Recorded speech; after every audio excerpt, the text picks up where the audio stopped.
Perhaps no military organization in history has been shrouded in as much mysterious fog as the Knights Templar. They were not just warriors, but symbols of loyalty, financial power, and a strange demise that shocked all of medieval Europe.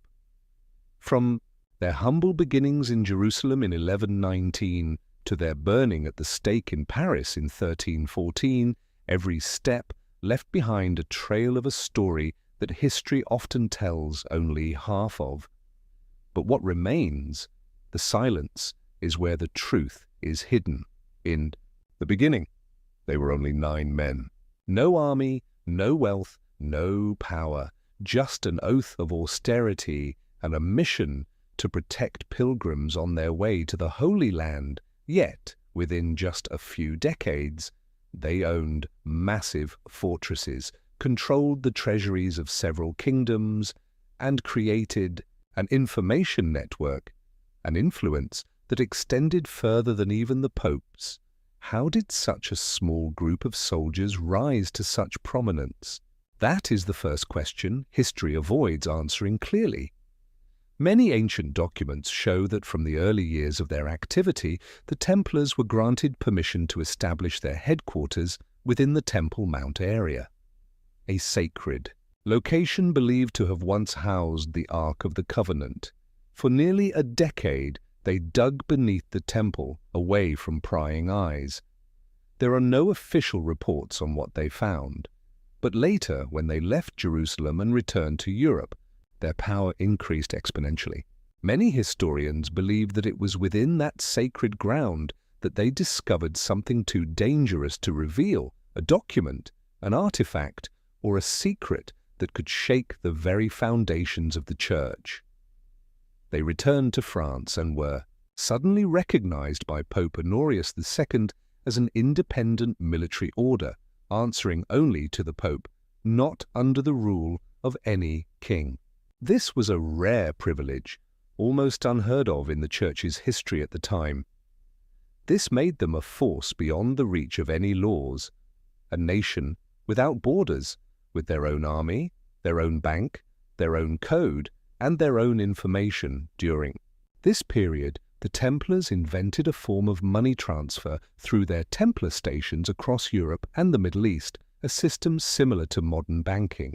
A pilgrim could deposit money in Paris and withdraw it in Acre without carrying gold and silver along the way. They encoded transactions with symbols only the Templars understood, ledgers, geometric symbols, and sequences of numbers carved into sheepskin parchments remain unsolved to this day. But success came with suspicion. As the Templars' financial and military power grew beyond the control of the royal families, envy began to rise. Philip IV of France, a king deeply indebted to the Templars, was the first to recognize the danger posed by these so-called crusading knights. He could not control them, nor could he erase his debts with reason. So he chose the simplest solution: destroy them. October 13th, 1307, a Friday, became the darkest day for the Templars. Hundreds of knights were arrested, tortured, forced to confess to heresy, worshipping a strange skull called Baphomet, and burned alive in public squares. Jacques de Molay, the last Grand Master of the order, cursed both the Pope and the King before he died, and within a year both mysteriously died. However, what makes everything so suspicious is not just the downfall itself, but how it happened. Quickly, systematically, and simultaneously across Europe. It was as if a plan had been laid out beforehand, or something terrible had been discovered and needed to be hidden forever. Many documents were destroyed, many treasures vanished, and many key figures were never found. One of the greatest questions is, where did the Templar treasure go? Legends speak of wagons leaving Paris the night before the arrests, carrying gold, documents, and possibly artifacts once found beneath the Temple Mount. Where did they go? No one knows. Some believe it was hidden somewhere in Scotland, while others think it was brought to the New World, long before Columbus set sail. And then there's another truth. After the Templars were erased, many knights disappeared, changed names, and joined other secret organizations, including Freemasonry, a secret society that emerged centuries later with many symbols, rituals, and ideals similar to the Templar order. Could it be that the Templars never truly disappeared, but merely transformed, continuing their quiet operations behind the veil of history?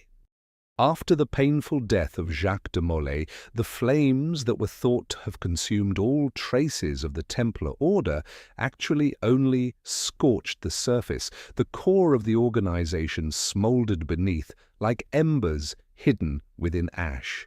European nations, although following the Pope's decree to dissolve the Templars, could not deny the widespread influence the order left behind. From the medieval banking system, the model of a professional military, to the strict moral codes that no other order could rival. The scars were too deep for time to heal. In Portugal, King Denis III refused to carry out the order of dissolution. Instead, he cleverly renamed the Templar order to the Order of Christ and transferred all assets, power, and former members to the new organization. The Pope, needing stability in the Iberian Peninsula, which was still fighting the Moors, approved.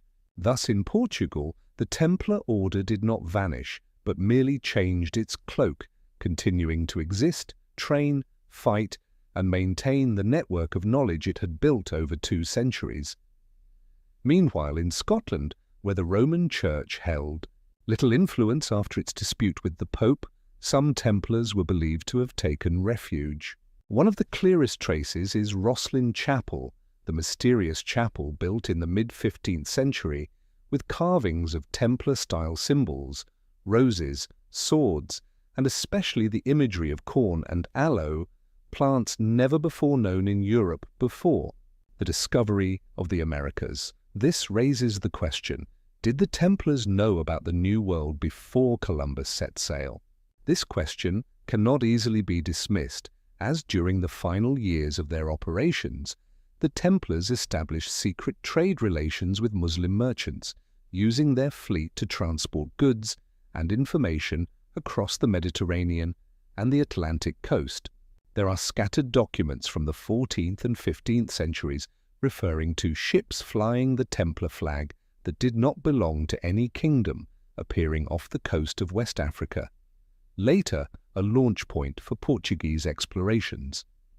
Another, even more astonishing hypothesis suggests that the maritime knowledge, ancient maps, and shipbuilding techniques that the Templars developed in secrecy were passed on to explorers like Henry the Navigator, the founder of Portugal's renowned maritime school. And if this is true, then the Templars' role in the age of exploration was not accidental, it was deliberate. But they did not only leave their mark on the oceans. On land, many signs indicate that secret groups carrying the Templar spirit continued to operate. Architectural works built after the 14th century in Europe, from Gothic churches to town halls, bear symbols similar to Templar codes, 8-pointed stars, stylized crosses, or sun-moon diagrams. These symbols were not just decorative, they were codes, a way to recognize one another, a silent language saying, "We are still here." Another piece of evidence lies in the Codex Gigas, the enormous book known as the Devil's Bible, which contains several pages written in a peculiar cipher matching the documents the Templars once used.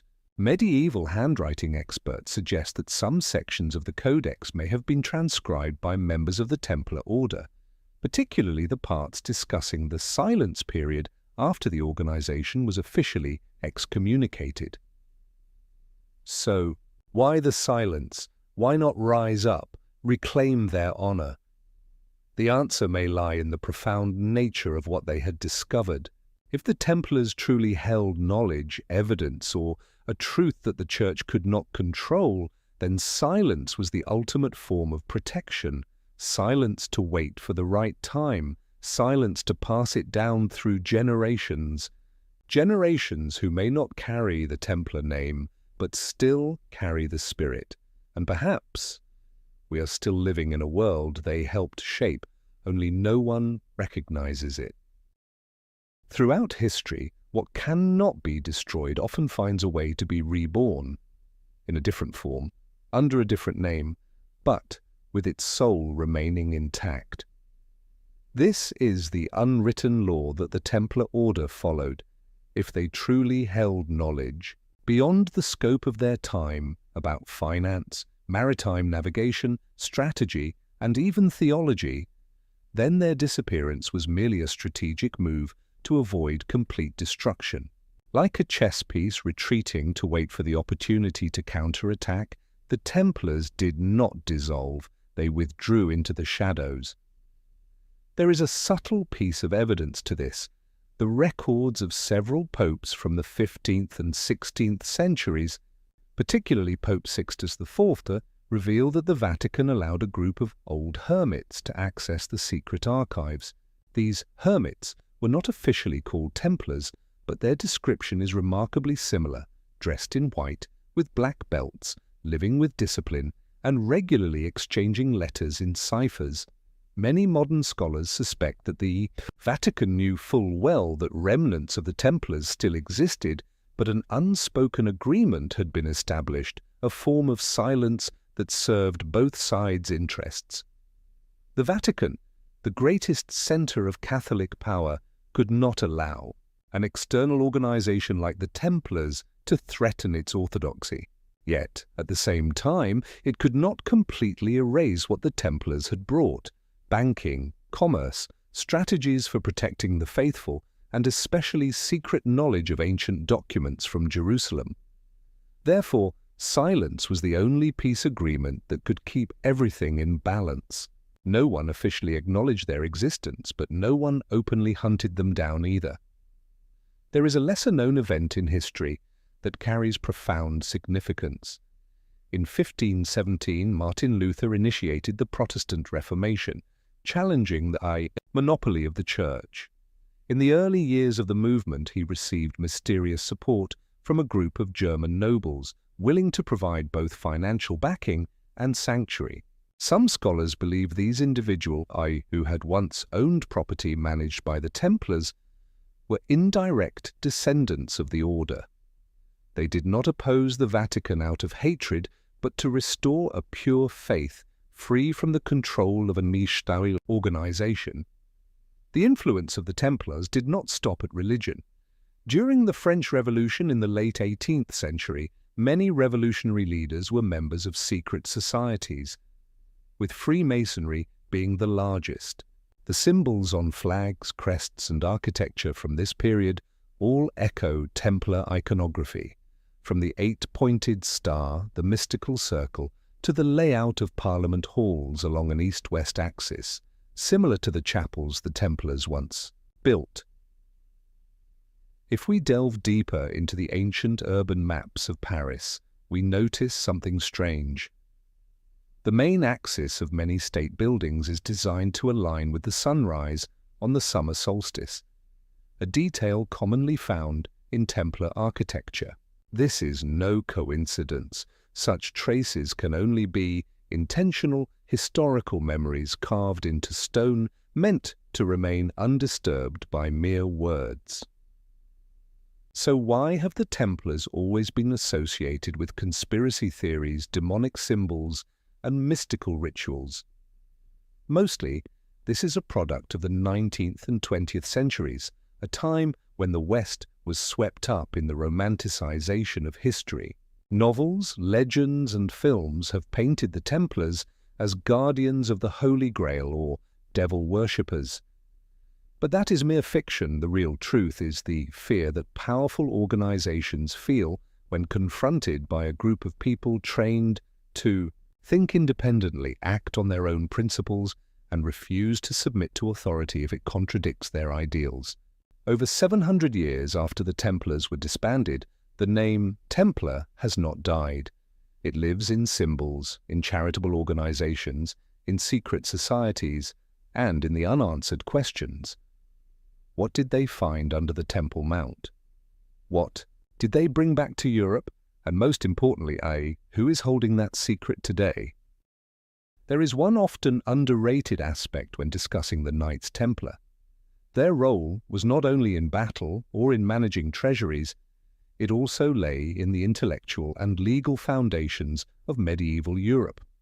Unlike other monastic orders, the Templars had a network of internal schools where knights not only learned martial skills, but also mathematics, cryptography, geography, Roman law, and languages. To many, the Templars resembled more of an elite academy than a military force. One of the lesser-known facts is that many modern concepts of property rights and inheritance stemmed from the Templars' estate management model. The Templars set up rigorous systems of written records to prove ownership, something not common in their time. They required all land transactions to be documented, sealed, and stored at a central office, much of which was later discovered in French, Italian, and German monasteries. This system directly influenced modern European civil law. Moreover, the concept of a trust, wherein an individual entrusts their assets to an organization to manage with the promise of full restitution, was practiced by the Templars with thousands of pilgrims, merchants, and even nobles. They were the most trusted custodians of the era, and this model, legally, was a precursor to modern central banking. This made them not just an army, but a social coordination apparatus. The Templars' legal expertise was not incidental. Some of the order's elders had studied at the University of Bologna and Paris, two of the largest academic centers of the Middle Ages. They applied that knowledge to build an organizational structure, a non-religious, non-royal operating system, based solely on merit and loyalty. And that, too, is why the European nobility feared them, an autonomous organization not beholden to the church, nor to any king, but deeply loved by the people and naturally influential. The consequence? When the Templar order was destroyed, it was not only the knights who were burned alive, but also the knowledge that was burned to the ground. Many small Templar libraries, which held maps, ancient books and medical manuscripts from the East, were hunted down and destroyed. But curiously, some of that knowledge survived. Who saved it? Who secretly kept it, copied it, and passed it on? A compelling theory comes from the region of Languedoc in southern France, once the stronghold of the Templars and the Cathar movement. After both were purged by the Church, many rare documents, books, and even mysterious symbols began to appear at newly established universities across Europe. Oxford, Cambridge, Padua suddenly had access to texts from the Middle East, even maps depicting China and India with an accuracy ahead of its time. Could this be the true legacy left by the Templars? Not gold and silver, not treasure, but knowledge? And if that's the case, then the reason for their eradication was not their wealth, but their ideas. They challenged the order of their time with the existence of a different model, a society based on knowledge, ideals, and discipline, rather than bloodlines, titles, or blind faith. The Templars did not demand power through swords and spears, but through understanding. And that, to the royal families and the church of the time, was the real threat. As the remnants of the Templars scattered across Europe, many believed they continued to spread their ideals through secret societies, hidden schools, and even through art. Ancient music, murals, and Renaissance-era architecture contain recurring ciphers, rose patterns, polygonal symbols, and double helixes, possibly as marks to identify those who held the old ideas. They did not proclaim it openly. They left memories in the most subtle form, culture. And that's why the Templars were never forgotten, because they did not leave a material legacy that could easily be stolen, but an intellectual one, something even the strongest could not fully burn away. After the official dissolution of the Templar Order in 1312, it seemed as though all of their operations had come to a halt. But history rarely moves in such a simple, linear fashion. When an organization is so deeply embedded in the power structures, economic systems and ideological frameworks of Europe, as the Templars were, its eradication is never absolute. It merely drives everything underground, where truth is whispered through stone tablets, nameless maps, and the silent corridors of forgotten libraries. From the 14th to the 16th centuries, numerous documents from small monastic archives in Germany, Switzerland, and Italy began to reveal the quiet presence of men calling themselves White Knights. They bore no Templar title, yet they used ancient codes, the rose symbol, and, most tellingly, operated under the same guiding principle: to remain hidden, to serve no king, and to reject earthly glory. These White Knights were spotted sporadically in regions that once hosted Templar strongholds, such as Tomar in Portugal, Languedoc in France, and Ayrshire in Scotland. A curious account from 1472, written by a Franciscan monk named Pietro d'Asti, describes meeting a man clad in white without the red cross, who spoke in ancient Latin and knew in detail the Holy Land maps from the Crusader era. This man handed the monk a replica, drawing of the Temple of Solomon, a diagram only someone present in 12th century Jerusalem would know. That document is still housed in the Library of Modena, and to this day, the identity of the man remains unknown. In England, during the 17th century, a series of groups emerged calling themselves the Gentle Brotherhood of the Temple, operating discreetly in London and Bristol. Their rites included strange passages recited in a blend of Latin and Old Provençal, the same language the Templars had once used in private correspondence. Surviving records show they used the image of a hollow cross, a symbol that later appeared carved into the walls of Rosslyn Chapel. One of the most enduring mysteries of the Templar legacy surrounds the fate of their fleet at La Rochelle. On the night before the mass arrests of October 13, 1307, the entire fleet, over a dozen ships, vanished from the port without a trace. No records suggest the ships were sunk or stolen. They simply disappeared from history. Historians continue to debate. Where did they go? Some theories propose that the fleet sailed north, to Scotland, where the Templars found refuge under King Robert the Bruce. But bolder hypotheses suggest they crossed the Atlantic to lands that had yet to appear on any European maps. Based on the strange symbols found in Rosslyn Chapel, some researchers believe the Knights had crude maps of what is now Canada, possibly through secret trade with late-era Vikings or North African Muslims.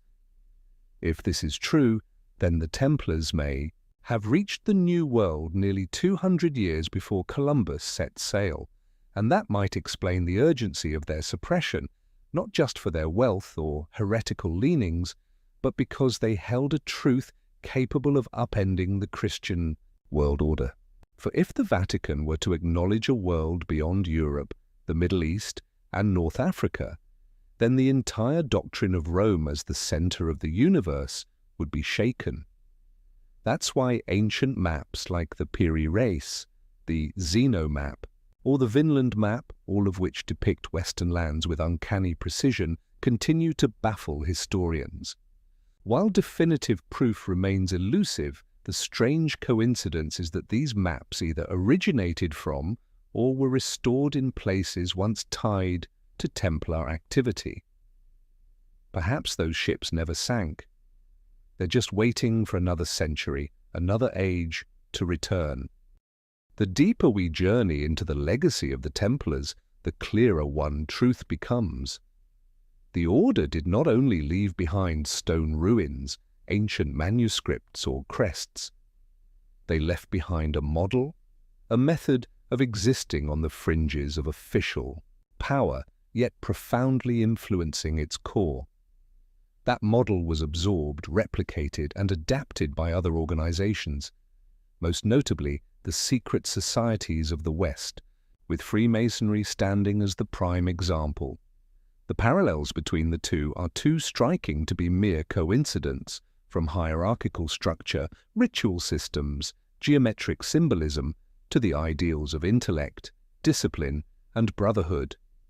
While there is no definitive proof that Freemasonry is a direct descendant of the Templar order, numerous 18th century sources assert that a Templar tradition was passed on in silence through generations.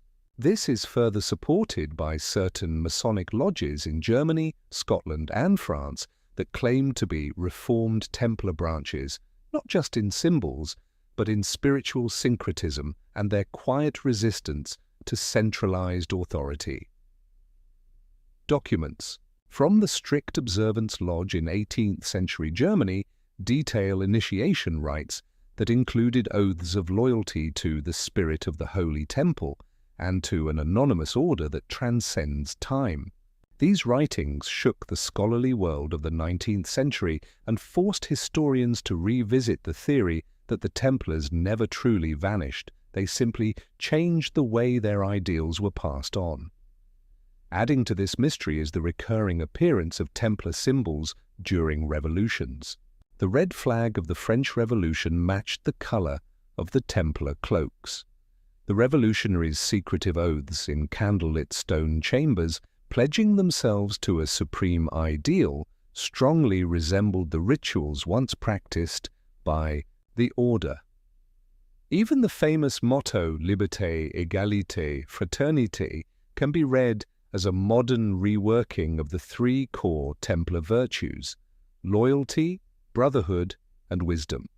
And then, scattered across 19th century documents, from America to France, emerges a haunting phrase, the silent architects.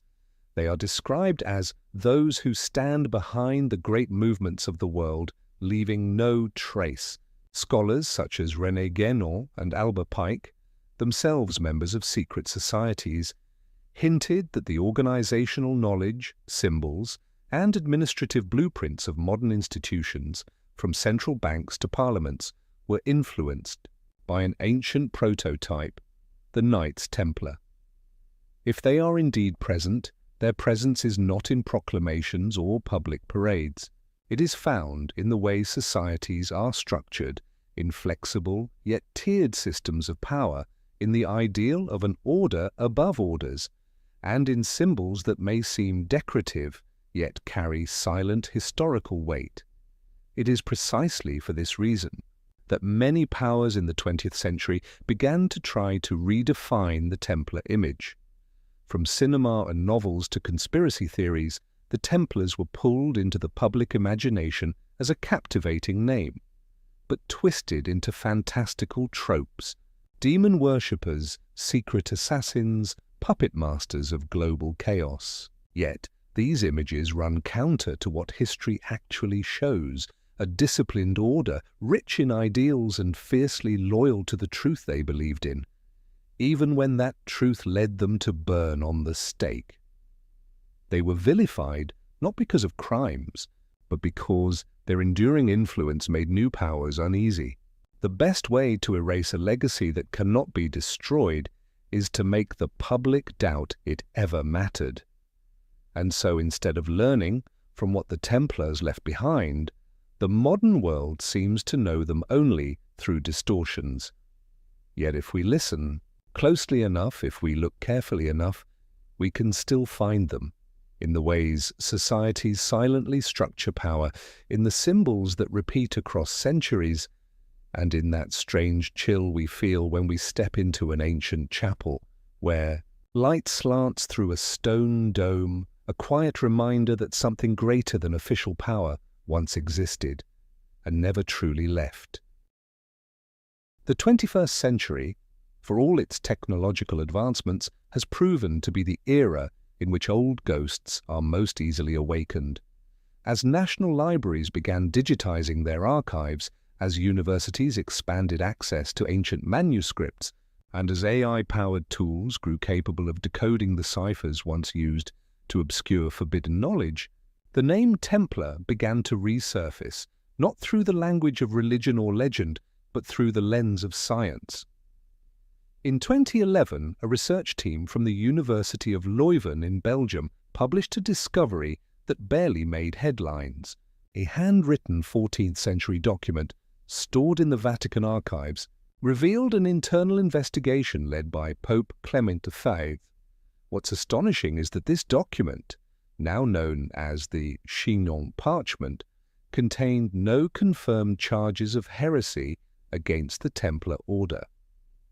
On the contrary, it showed that Clement had privately absolved Jacques de Molay and other senior knights. In other words, the Vatican never officially condemned the Templars, but under pressure from the King of France, the document was sealed and hidden for over 700 years.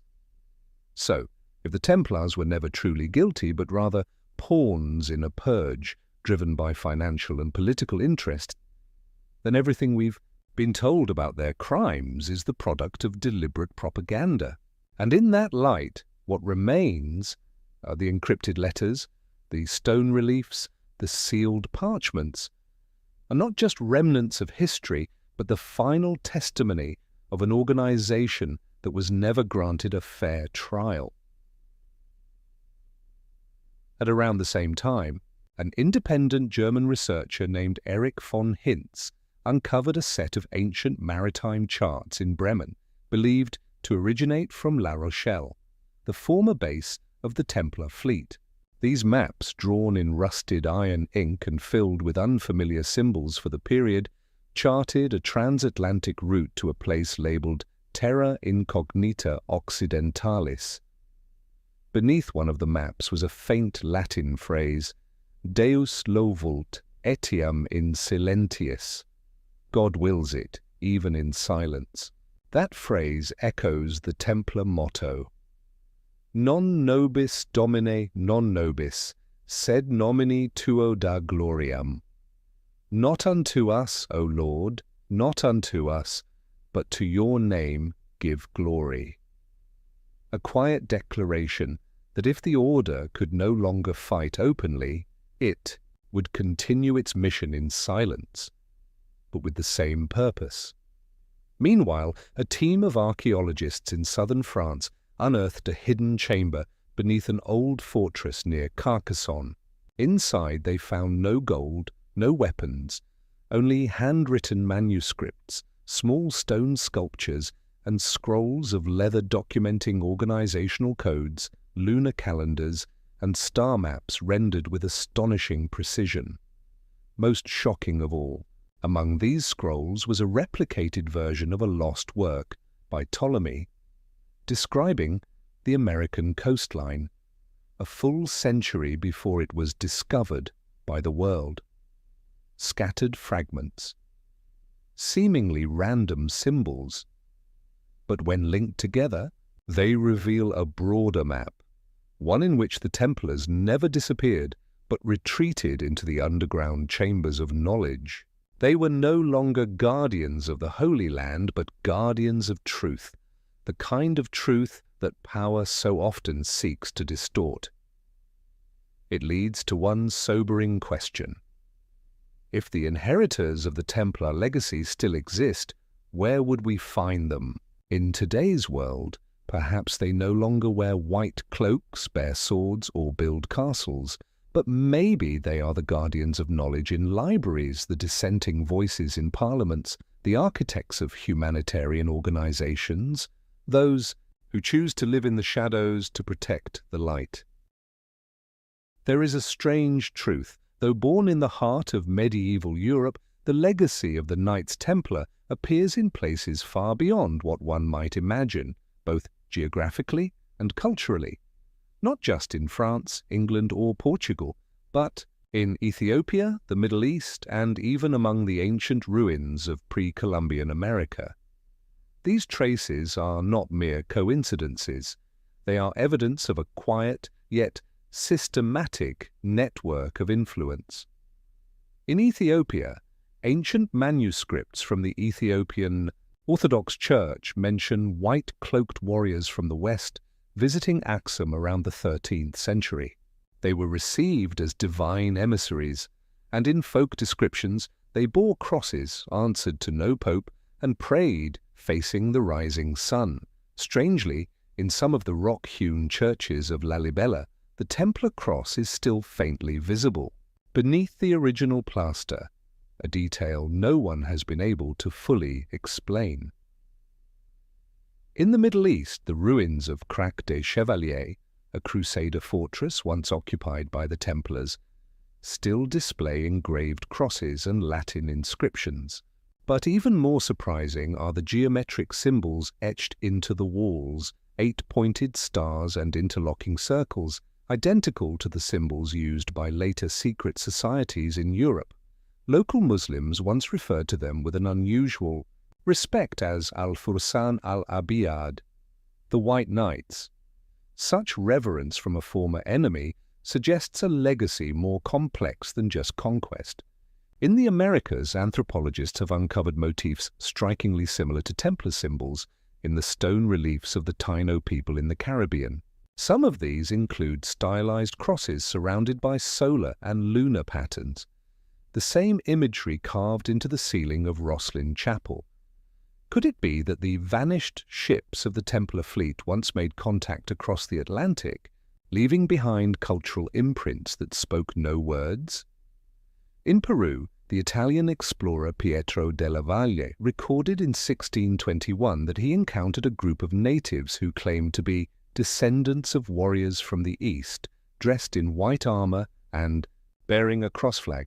While modern historians debate the authenticity of this account, the consistency in detail raises another possibility, that the Templars' influence extended beyond trade or warfare into symbols, rituals, and belief systems. This leads to a larger question. If the Templars did make contact with civilizations outside the Old World, they may have been the first to initiate a kind of spiritual globalization, an exchange of symbols, knowledge, and rites long before empires began to conquer. There was no official proclamation, but perhaps the Templars sought to build a network of sacred resonance, not through dominance, but through cultural harmony. In the now lost records of the 1296 Templar Council in Portugal, there is a curious line describing a westward voyage to the land where the light never fades. No one knows its true meaning, but many believe it refers to a mythical land and possibly the Americas, or perhaps a philosophical idea, a place uncorrupted by power and rigid dogma. We may never know what is absolutely true, but one thing is certain. The Templars never saw themselves as mere tools of Rome or the crown. They viewed themselves as stewards of a legacy that transcended borders, and that more than anything is what made them dangerous to the powers of their time.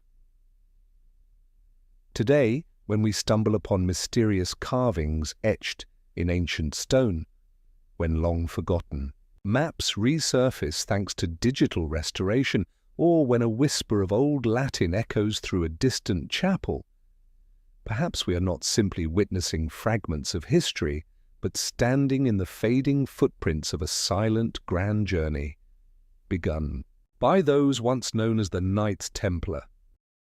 The 20th century, defined by war, revolution, and technology, hardly seemed like a world built for medieval knights, and yet strangely, it was during this very age of industrialization and modernity that the name Templar re-emerged, not on battlefields or within chapels, but in shadowy meeting rooms, secret summits, and whispered conversations among politicians, scholars, and philosophers. In 1935, during a secret conference in Munich, an internal document circulated within a theosophical political society known as the Thule Gesellschaft.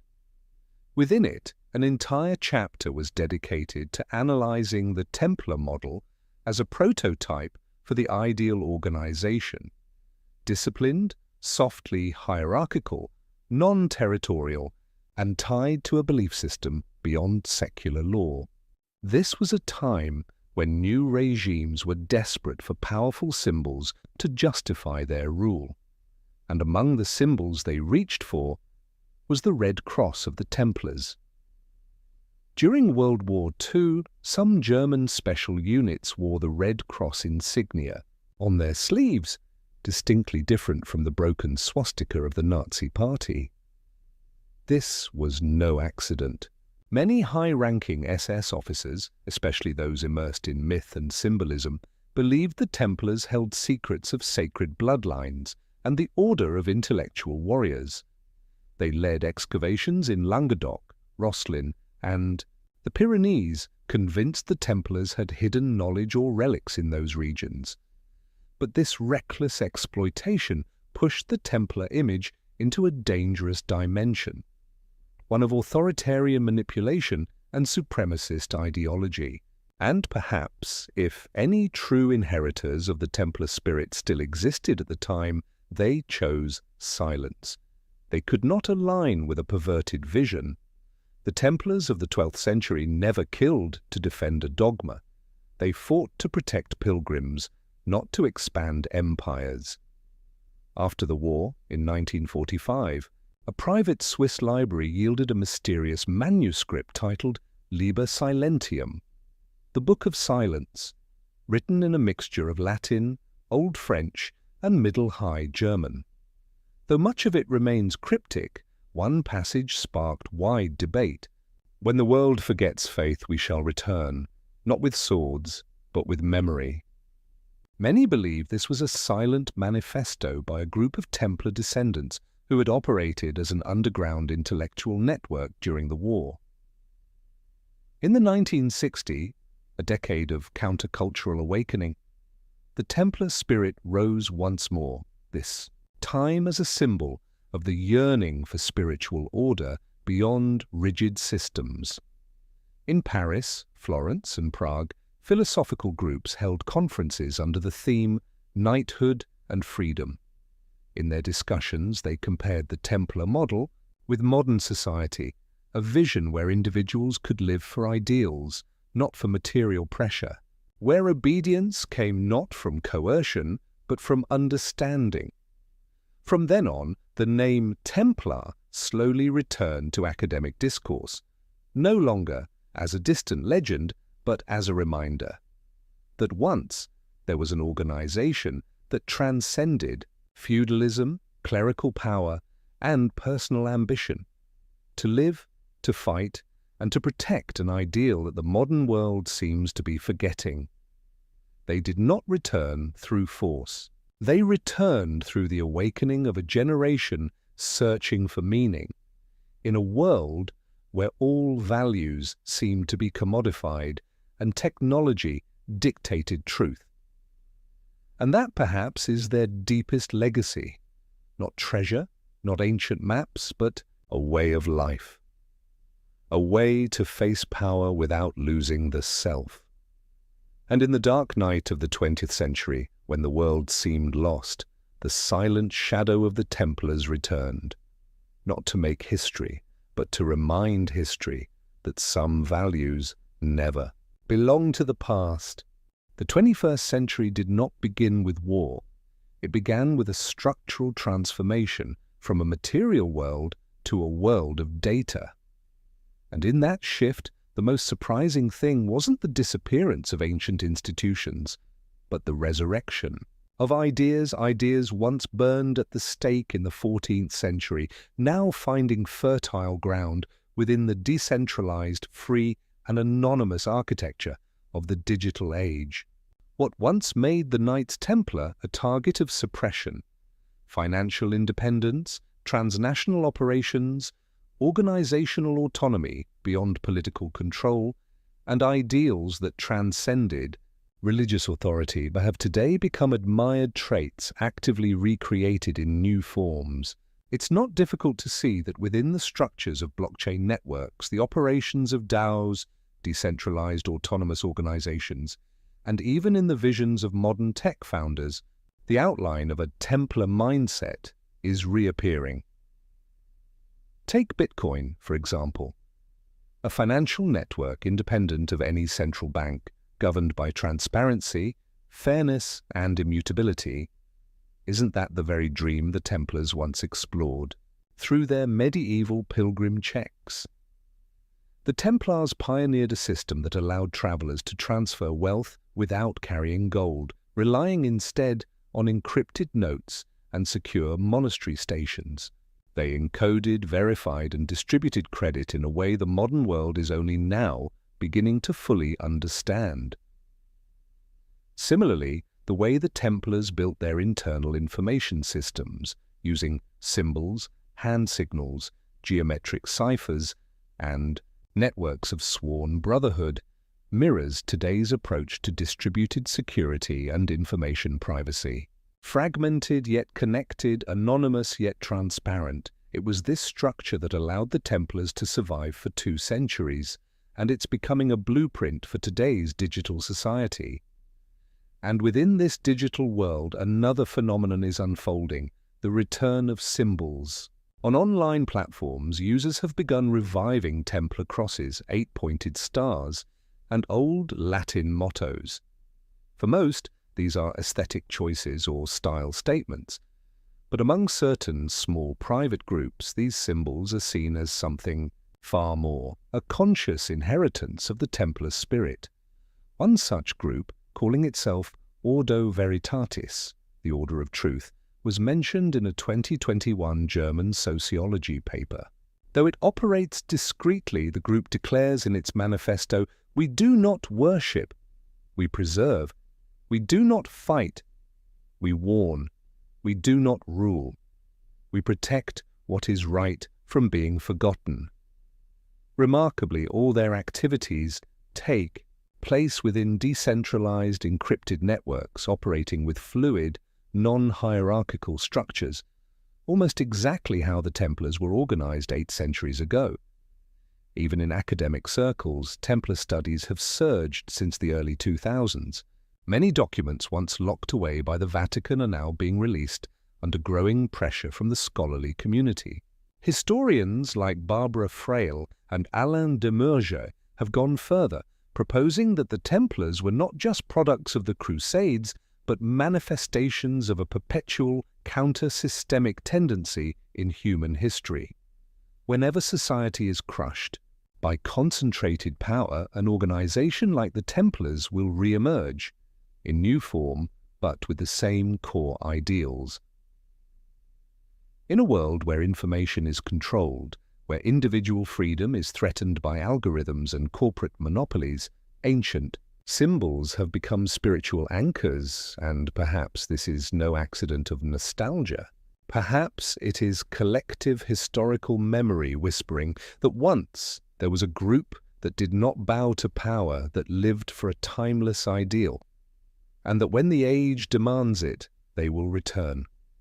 Not with swords, not with white cloaks, but with principles so deeply etched into the human spirit that no force can erase them. In the heart of Rome, behind towering walls and gilded gates, the Vatican still stands, not only as the center of faith, but as one of the greatest repositories of human knowledge the world has ever known. Over 80 kilometers of shelves hold ancient manuscripts, encrypted letters, records of heresies, and the diplomatic correspondences of empires, all resting in near total silence. But not everything has been forgotten. Some fragments, faint as they may be, are beginning to slip into the light, and at the center of this seismic shift, once again, is the name Templar. In 2001, Italian historian Barbara Frail uncovered a document misfiled for nearly 7 centuries within the Vatican's secret archives. Known as the Pergamentum Chignon, or the Chignon parchment, it is the official record of an investigation personally conducted by Pope Clement V in 1308, shortly after the mass arrest of the Knights Templar across France. What it revealed shook the foundation of official church history. In the document, Clement did not condemn the Templars as heretics. On the contrary, he granted them absolution, writing in the solemn language of the papacy, because their confessions were extracted through torture, and because they acted without malicious intent, we grant them pardon. Had this been made public at the time, it might have saved hundreds of knights from the flames. Instead, it was sealed away, for reasons the Vatican has never explained. Why? Because if the Templars were innocent, then every manhunt, every trial, every charred body in the public square becomes a crime of systemic injustice. And beyond that, if they were innocent, then their treasure, their rituals, and the knowledge they preserved were not heretical relics, but sacred legacies of the Church itself, abandoned by the very institution meant to protect them. Following this revelation, researchers began demanding access to other Vatican files relating to the Templar Order. Piece by piece, a new picture emerged: secret reports from papal envoys in the Middle East documenting Templar efforts not only in battle, but in building hospitals, schools, and negotiating ceasefires with Muslim leaders. A direct contradiction to the fanatical Crusader image they had long been assigned. In 2017, a symposium at Oxford University titled Non-Ecclesial Religious Orders in the Medieval World presented a controversial conclusion. The Templars were not merely a military monastic order, but an early form of supra-church structure, where power did not flow from hierarchy, but from voluntary submission to a sacred ideal. They lived by discipline, not decree. They served justice and faith without allegiance to throne or mitre. If accepted, this view would radically reshape our understanding of church history.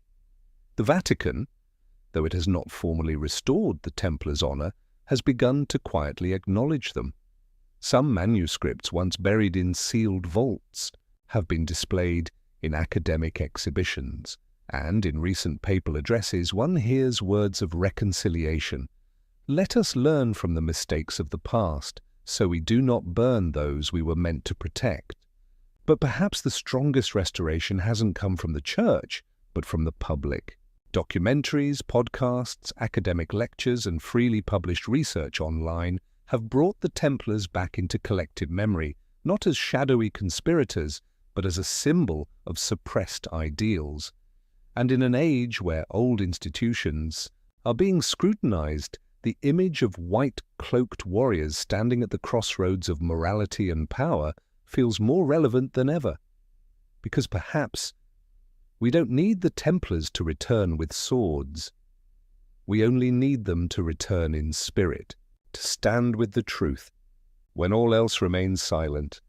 At a deeper level of history, there are stories that do not need to be written down to endure. They require no chronicles, no titles, no medals, because they live in choices. And the Knights Templar, burned, buried, and distorted through the centuries, ultimately survived because of this. They became a spiritual choice, not for a select few, but for anyone in any era standing at the crossroads between loyalty to ideals and submission to power.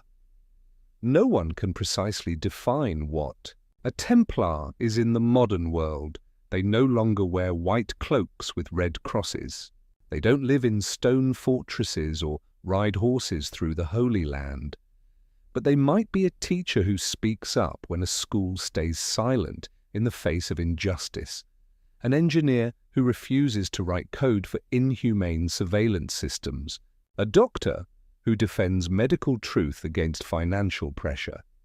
Ordinary people, yet they hold the light steady when darkness closes in. In this way, the Templar has become an archetype, a spiritual figure like Prometheus, chained for giving knowledge to humankind, like Socrates, condemned for asking the right questions. They were not perfect, they made mistakes, they held contradictions. But they stood for something rare, a truthfulness so fierce it was worth being burned alive to preserve. That is why the Templars' immortality does not lie in treasure, secret maps, or buried relics. It lies in an invisible legacy, a moral architecture, where honor is not tied to rank, but to how one lives, where loyalty is not obedience, but steadfastness in the face of wrong, even at the cost of one's life. Some scholars call this the postmodern Templar ethos, the ability to resurrect ancient principles in the modern world: anonymity with accountability, freedom with structure, resistance to power without descending into chaos. It's a model now unconsciously echoed by NGOs, open-source communities, and justice-driven movements, often unaware they are walking the paths once trodden by wrongly condemned warriors. Look closely. The most effective humanitarian organizations aren't always the ones with billion-dollar budgets or global fame. They are often small, agile, bonded by trust, sharing knowledge as if it were sacred currency, just as the Templars did 8 centuries ago. In an age where information is a weapon and morality is commodified, the rebirth of the Templar spirit isn't about looking backward, it's about reawakening something that was once true, and maybe true again. Today, as we face new kinds of crossroads, justice versus censorship, truth versus propaganda, wisdom versus manipulation, we don't need knights with swords. We need people with a knight's spirit, those who understand that in the battle between light and shadow, the personal choice is not just a matter of ethics, it is the making of history. And if there is one thing worthy of being called the final secret of the Templar Order, perhaps it is this: they left no manual, no doctrine. They left a question. A single, eternal question. When the world turns its back on truth, what will you do? When the Templar Order was officially dissolved in the early 14th century, it seemed that every path they had walked was cut off, every stronghold seized, every leader executed or exiled. But there was one thing neither the Pope, the King of France, nor the clergy of the time could control: the sea. Though scarcely mentioned in official history, the Templars possessed one of the largest commercial and military fleets of the medieval world, anchored at the port of La Rochelle. The Templars were not only knights and monks, they were sailors, explorers, and traders. And on the very night before the mass arrest of October 1307, their fleet, over a dozen large ships, quietly slipped away and was never recorded again. So where did those ships go? Over the following century, scattered reports from Atlantic. Coastal merchants spoke of cross-bearing ships loyal to no crown appearing in the waters off Ireland, along the West African coast, and even farther still.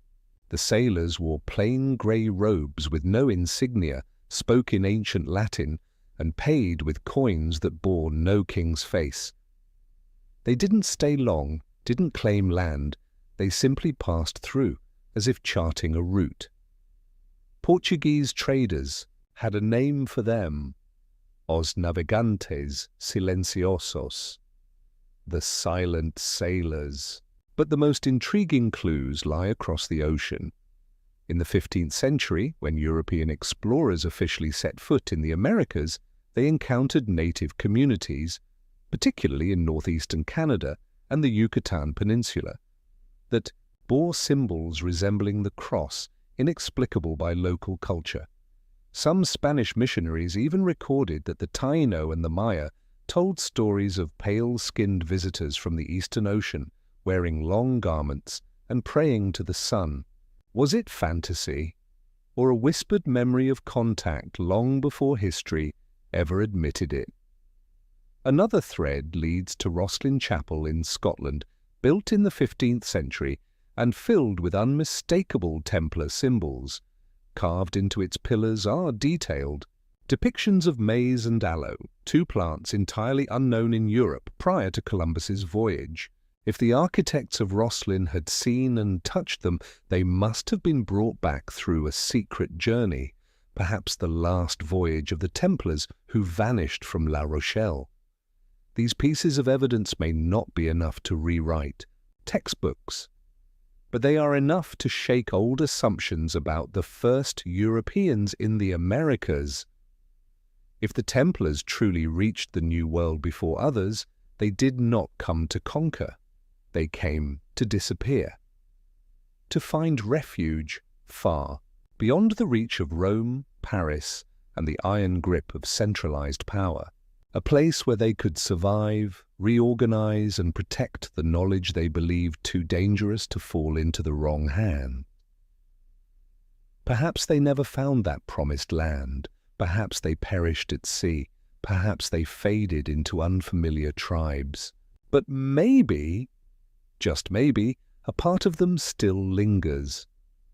Not in gold or stone temples, but in quiet carvings on native totems, in the way some remote groups still light candles by the lunar cycle, or in silent prayers to the east, spoken without knowing why.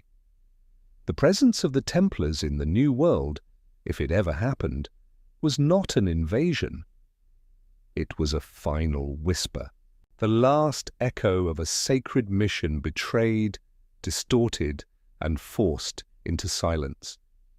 A mission that never truly died, it simply changed the direction of its sails. In an era when words could get you burned at the stake, survival depended on what could not be spoken. After being branded heretics, the Templars lost more than power and property. They lost the ability to name themselves.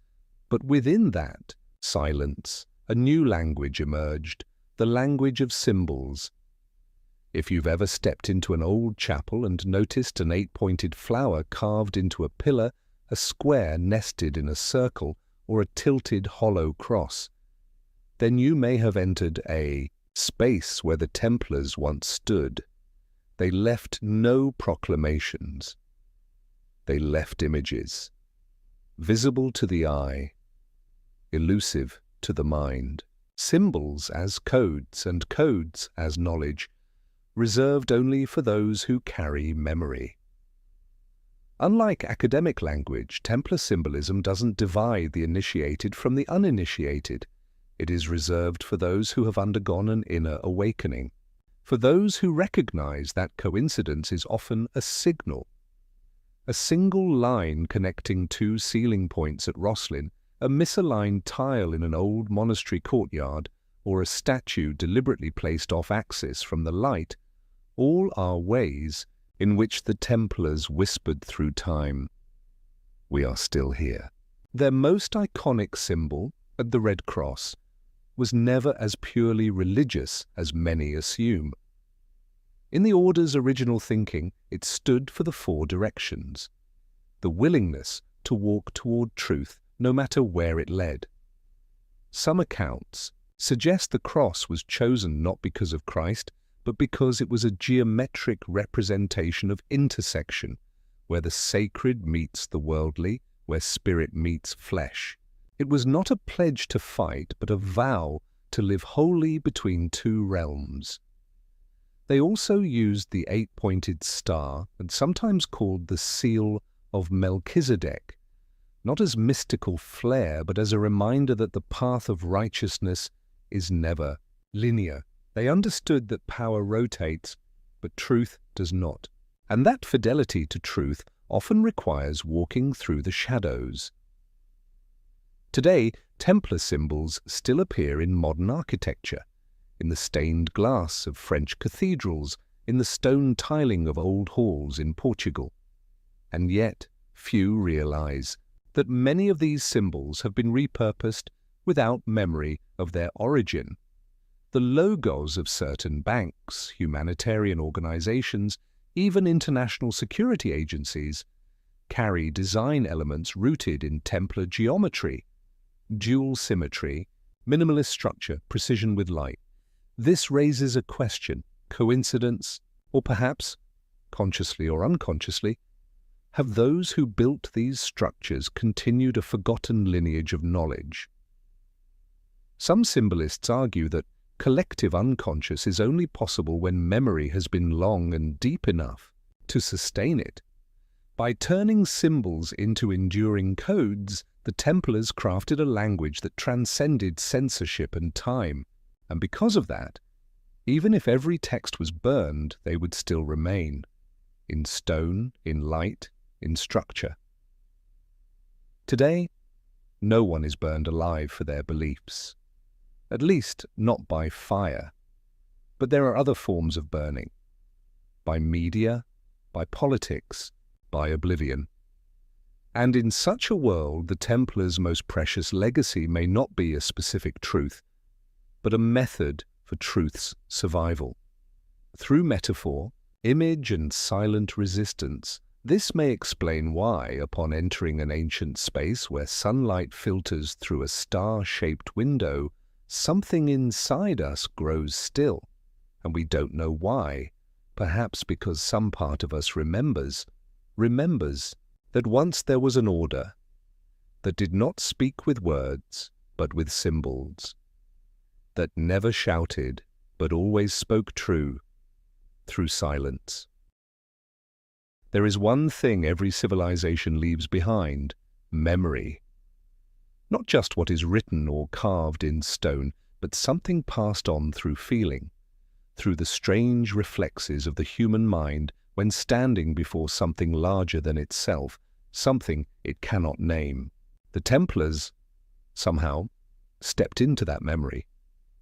You don't need to be a historian to recognize it. Just stand in an old chapel where light cuts through a stone window shaped like an 8-petaled flower, landing perfectly on a small symbol carved into the floor, and you'll feel it.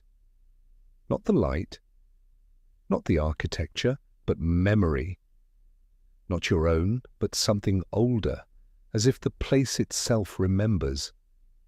Modern scholars sometimes call this the phenomenon of stone memory, the belief that ancient structures are not just architecture, but non-verbal recording devices.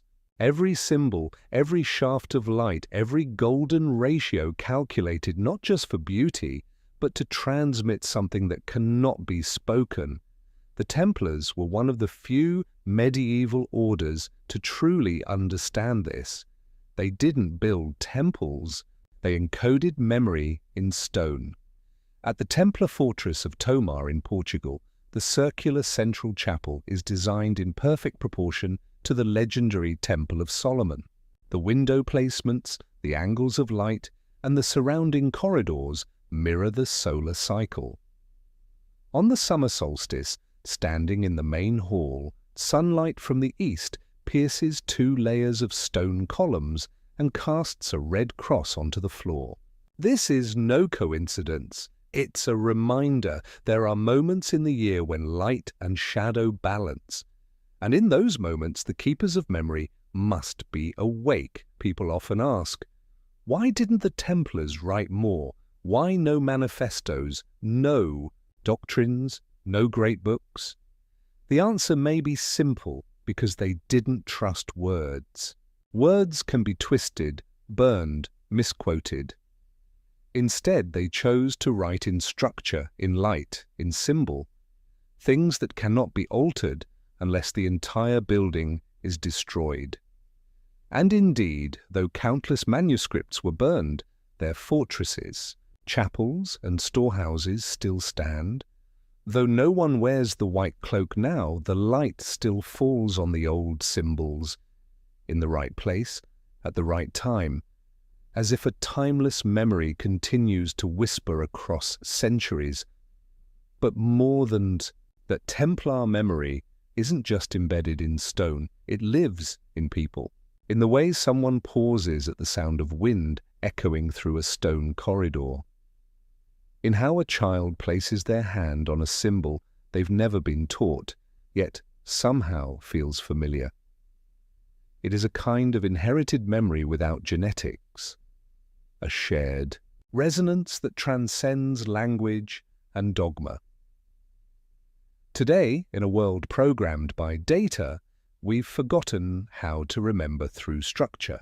Everything must have format, tags, binary encoding, and in that humanity may be losing something vital, a sense of the sacred that cannot be defined, and when we lose that, we begin to lose our orientation. The Templars somehow once held that orientation steady. Not with maps, but with light. Not with words, but with form. And perhaps their true legacy is not buried treasure, but the ability to remind the world of what it has forgotten. That truth does not need to be shouted. It only needs to arrive at the right moment in silence. When the Templar order was extinguished in the early 14th century, their end did not come in a glorious battle. It came in the damp corridors of the Inquisition courts and on the ashen pyres of Paris. There were no trumpets, no medals of honor, only accusations read in a cold voice, confessions extracted under torture, and bodies burned, along with centuries of knowledge buried in smoke and cinders. And yet, strangely, no one truly hated them. The public once loved the Templars. They protected pilgrim routes, built hospitals, distributed food during war. Popes granted them privileges. Royal houses entrusted them with vast estates. So what turned them from heroes into dangerous heretics almost overnight? As, with all turning points in history, the answer lies where power and debt intersect. Philip IV of France, known as Philip the Fair, was a king of grand ambition but empty coffers, drained by costly wars with England and Flanders. Desperate for funds, he looked toward the Templars, an organization not only wealthy but immune to royal control. Their assets lay beyond the king's grasp, their ledgers free from court scrutiny. Worse still, he owed them a fortune. Philip knew he couldn't defeat the Templars by force. They had fortresses and influence enough to resist. But if he could recast them as enemies of the faith, no one would defend them. And so a meticulous scheme unfolded, accusations of heresy, strange rituals, worship of a mysterious idol named Baphomet, and confessions twisted by torture. Pope Clement V, initially hesitant, eventually bowed under the pressure of the French crown, and the Templars were brought before the world as criminals. Yet in that moment, cast out by both church and throne, the Templars became something more than an order. They became a symbol. Not because they were entirely innocent, not because they were always right, but because they dared to exist outside the centralized order. They refused to kneel. What few know is this. When the arrests began, not all of the Templars' knowledge or wealth was seized. Many of their libraries, coffers, maps, and intellectual treasures had been relocated in advance. Records suggest that in the weeks leading up to the mass arrests of October 13, 1307, Templar delegations quietly withdrew from key command posts in Paris, Montpellier, and Lyon. No one knows where they went, but many believe they were warned from within. Which raises a question. Was someone inside the Vatican or the French court secretly opposed to the purge and helped them escape? Centuries later, in an old monastery in Luberon, southern France, a handwritten manuscript was discovered in ancient Latin. It detailed emergency meetings held by Templar elders in the final days before their downfall.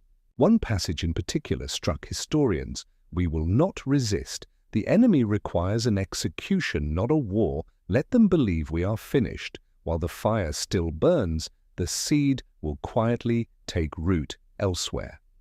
If authentic, the manuscript reveals that the Templars, in their last hours, chose to sacrifice the surface to preserve the core. They vanished from the pages of official history to survive in the shadows of memory. That choice opened one of the most enigmatic chapters of their story, the era of anonymity. After the purge, all formal traces of the Templar order were erased, but those who remembered, their ideals, their structure, their symbols, began to regroup under new forms. They no longer used the name Templar. but they swore allegiance to truth, to knowledge, and to a core principle. Live without, kneeling, die without betrayal. And if there is one final secret the forces that destroyed the Templars never understood, it is this. They didn't just extinguish an organization, they helped give birth to a legend, and once a legend lives, in the minds of the people, it never dies. When history speaks of the Knights Templar, it often conjures images of men in white cloaks mounted on horseback fighting for their faith. But there is one truth nearly erased from collective memory: the women. They are not mentioned in the official chronicles, their names do not appear on elder councils, no stone fortress bears their likeness. And yet, if you listen closely to the whispers of time, you'll find them everywhere. In the years following the arrests of 1307, as most knights were imprisoned or burned at the stake, a mysterious presence began to emerge across the rural landscapes of France, Portugal, and Italy. Women in black, often living alone or in secluded convents, without any official rank or title. But they held manuscripts, they held keys to secret libraries, and they were the only ones permitted to tend to Templar architecture.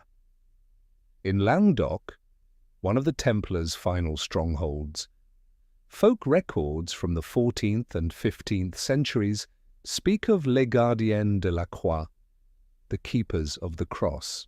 They carried no weapons, never acted publicly, but they were always there when a dying knight needed a final rite, when a carving had to be concealed, when a vault of knowledge needed burying. Many believe it was they, not the surviving knights, who ensured the Templar spirit never vanished. Their exact role may never be fully known, but the architecture from this period begins to shift. Where once there were bold crosses, now appear 6 petaled flowers, concentric circles, symbols of life, cycles of time, feminine energy. Some scholars call this the Silent Restoration, the period when surviving Templars passed their burden to those best suited to disappear: women. In ancient libraries in Avignon and Coimbra, handwritten letters have been discovered, signed not with names but with rose symbols, sent from a sister fluent in the old Templar tongue. These letters describe how to conceal documents, how to use floral encryption, and how to recognize one another through a breath behind the eyes, a nonverbal signal only taught from childhood within the order. Unlike the knights, they did not swear loyalty with swords, but with memory. Some women's religious orders in Spain and Provence still hold an odd ritual. Once a year, on October 13th, they light 7 candles on a stone table, recite a passage in ancient Latin, and sit in complete silence for exactly 24 minutes. No one could explain the ritual until it was aligned with the date of the mass arrest of the Templars, October 13th. It was not a memorial. It was encoded memory, passed silently through generations. Modern history often forgets women's roles in great upheavals. But it is in the quiet spaces history overlooks that we find them, not as witnesses, but as keepers of the breath of truth. If the Templars survived across centuries, it is largely thanks to those who wore no armor, wielded no blade, yet carried a memory sharper than any manuscript. Today, in independent Templar study circles, women scholars are leading the efforts to decode symbols, interpret encrypted language, and organize conferences on the unspoken role of women in preserving the Templar legacy. This is not just overdue recognition. It is proof of something the Templars understood long ago. No war is ever truly lost if memory is preserved. And sometimes those who preserve memory do not need to speak. They need only to be there, at the right moment, in the right place, so that the flame never dies. History, as we know it, is always written by the victors, but some memories are too vast, too quiet, and too dangerous for anyone to ever dare write them down again. These are not the memories found in books. They exist behind the scaffolding of society itself, in the hidden architecture where systems of power are built, run, and convinced of their own supremacy. What the Templars once did, and perhaps still do, is quietly lay the foundation stones of those very systems, and then retreat into the shadows. In a world where information is fragmented, structure becomes the only vessel left to carry truth. The Templars understood this early. They didn't try to record everything they knew in writing. Texts can be burned, distorted, redacted. Instead, they chose to pass it down through systems. And the greatest system they ever created wasn't a religion nor a military. It was the idea of the secret organization. Not secret in the sinister, world-controlling sense that films have glamorized, but secret in the oldest sense, to protect what is sacred from erosion by markets, politics, and momentary judgment. That's why, almost immediately after the Templars were erased, new organizations began to emerge. Brotherhoods, nameless religious orders, cloistered circles of knowledge. They never claimed the name Templar, but they mirrored the same architecture. Soft hierarchies, initiation rites, symbolic identifiers, and above all, the ability to survive any regime. Scholars now call this phenomenon layered memory architecture. Systems designed not just to preserve knowledge, but to preserve how knowledge survives. A structure built for long-term endurance. And if we look closely at the longest-lasting human institutions, from central banks to ancient universities, from parliaments to academic guilds, we find that many rest on principles the Templars tested centuries ago. Consider the components: cross-border networks, stateless presence, internal structure without government oversight, rituals to establish informal bonds, and operations grounded more in trust than in legal enforcement. This is the Templar DNA, and because that DNA lives on, their spirit never died. It merely changed form. There were moments in the 20th century when the world's largest institutions believed they were inventing something new: flexible, organizational models, non-bank financial systems, decentralized governance. Few remembered that 800 years prior, a group of men had already enacted those things, not to run an empire, but to preserve a truth. Some modern analysts now refer to this as Templar thinking, the kind of system that adapts easily, requires no spotlight, and prioritizes ideals over leadership titles. In a world obsessed with personalization, this is rare. A structure not built around personalities but shared vision, a network where power derives not from authority but from understanding. And perhaps that is why the Templars were never replaced, because they never sought to dominate the stage of history. They built the stage itself. When power rises, they withdraw. When truth bends, they return, not to take control but to rebalance what has tilted too far. We may never be able to prove the Templars stand behind any modern event, but we can see their fingerprints in how certain institutions function, in the structure of nameless organizations, in the symbols that quietly return. And perhaps that's exactly what they hoped for: not recognition, not praise, but the faith that if truth ever falls into danger again, someone will remember them. Not to resurrect an order, but to revive a structure where justice needs no campaign, truth needs no branding, and loyalty asks for no reward. In the heart of the Vatican, beyond the grandeur of the Sistine Chapel and the Apostolic Palace, lies a place few have ever set foot in. It is not marked by stained glass or marble, but by silence, a long, dim corridor, guarded not by keys alone, but by absolute stillness. This is the center of the Vatican's secret archives, home to over 80 kilometers of shelving, holding centuries-old letters, verdicts, trial records, diplomatic notes, and papal decrees. And somewhere, in a drawer labeled with an indecipherable code, lies all that remains of the Knights Templar. Very little is publicly known about this section. Most of it remains classified, untranslated, unreleased.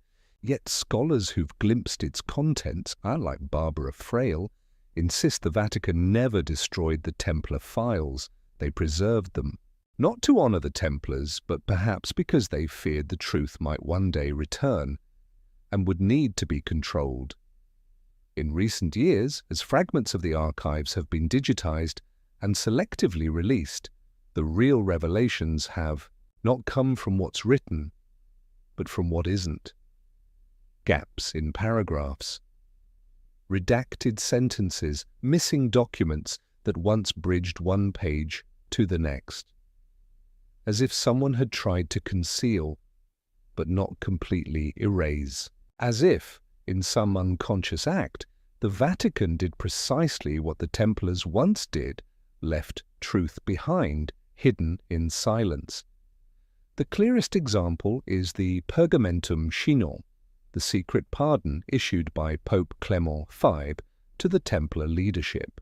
This document wasn't discovered in an announcement or press release. It was stumbled upon when a scholar accidentally misfiled a request in the archive's internal system. In the parchment, Clement admits that the knights confessed under duress, that their testimonies were extracted through torture, and that he had absolved them. Yet this document was never used to overturn their convictions. It was sealed away, a private truth no one wanted to face. Why?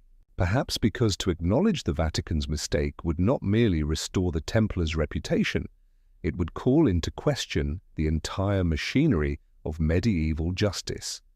It would unravel the logic behind the executions of thinkers, the silencing of scientists, the extinction of entire religious orders. It would open a hole, not in the ground, but in collective memory. In a leaked internal Vatican report from 2019, there was mention of a proposal to establish a historical truth commission to re-examine wrongly condemned religious groups. 3 names were listed. The first was Ordo Templi, the Templar order. Though the proposal was never publicly acknowledged, many scholars believe it marked a quiet beginning, the first step toward confronting a discarded legacy. But rehabilitating the Templars, if it ever happens, is not just a religious question. It is a political one. Who will answer for the hundreds of lives extinguished? Who will bear the consequences of admitting that the so-called heretics of 7 centuries ago were actually keepers of light? And so the Vatican has perhaps chosen a third way, neither affirmation nor denial. They open part of the archive, guard the rest, and leave the public to wonder.